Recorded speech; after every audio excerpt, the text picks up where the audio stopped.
You're watching the late edition. Now, KwaZulu-Natal has experienced a series of natural disasters in 2024. The, of course, inclement weather patterns resulted in deaths and infrastructure damage amounting to billions of rands. Now, apart from floods and veld fires that hit various parts of the province, oThongathi, north of Durban, was hit by a devastating tornado. In the wake of these disasters, the provincial government launched a Climate Change and Sustainability Council. Sinegugu Zukulu is the Director of Sustaining the Wild Coast and weighs in now on the program. Thank you so much for your time on the program, Mr. Zukulu. So perhaps let's start here. This Climate Change and Sustainability Council, how does it help in the fight against global warming? Okay, I would not have the details because I'm not one of them, but it's a typical question that could be asked from the government or from the province. But the most important thing is that a province, the government needs to be prepared for the emergency, for the climate emergency. And I think that is what this particular committee is all about, ensuring that plans are in place to help the KwaZulu-Natal people cope. That goes from planning, from climate proofing, from climate emergency. How do they respond during all of those things? So you do need to have people who are responsible for that. And of course, in the wake of the devastating floods that we saw a few years ago now, subsequent to that, there were also some other natural disasters that also followed. And when we look at some of the possible solutions that are also being tabled to fight all of this, do you think that we are starting to have these conversations, first of all, at the right time?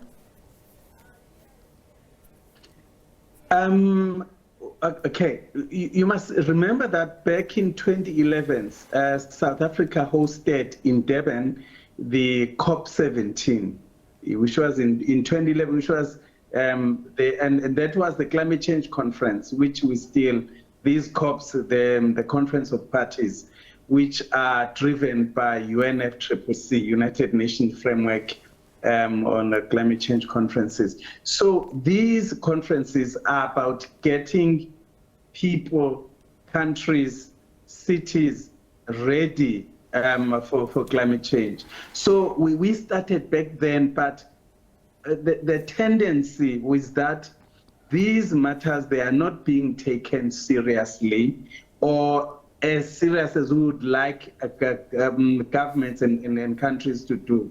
So that's for instance, in South Africa, when that event, that rainfall event or floods that hit Durban, so we started hearing the politicians using a lot of that climate-related language to say it's climate change.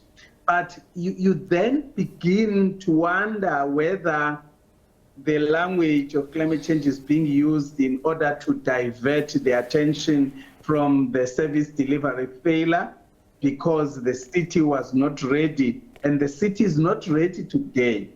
If you are looking at how the road infrastructure that were destroyed, even highway, the N2, the south of Numkababa, it took more than 2 years for Sandra to fix that road.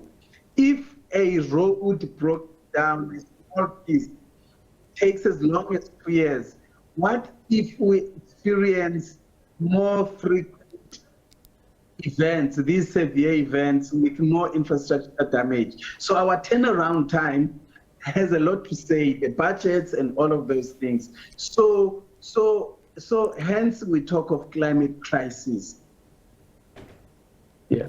And let's speak about how do we deal with that climate crisis that you talk about right now, because I'd assume that right now, as we have this chat as well, there is a need, and that need is to move beyond conversation and see all of these conversations actually, translate to action, particularly on the ground where it matters the most.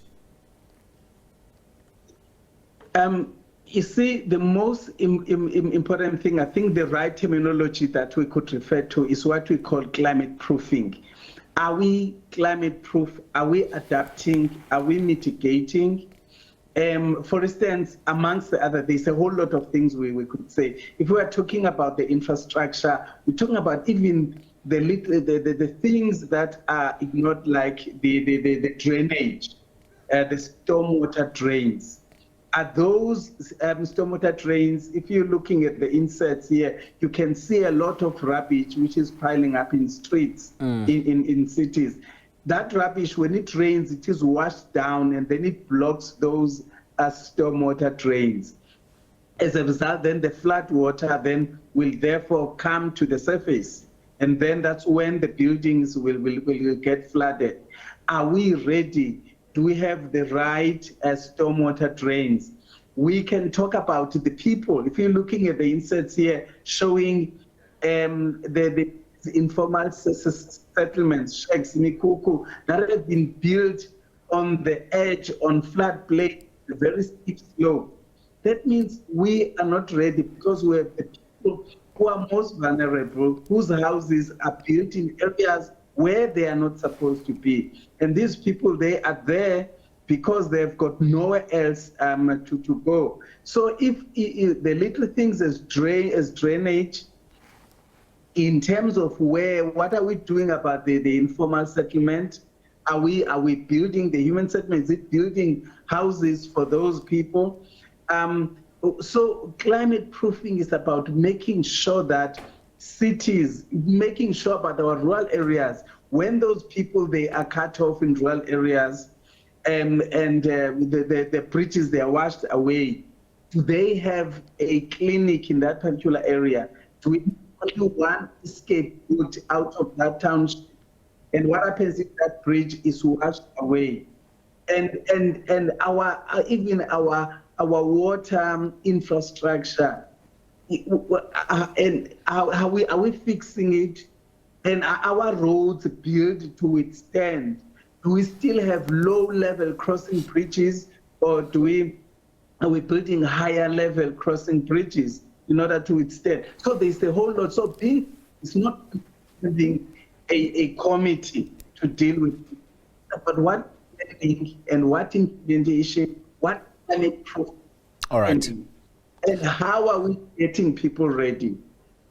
All right, Sinegugu Zukulu is the Director of Sustaining the Wild Coast. Thank you very much indeed for your insights this hour on the program.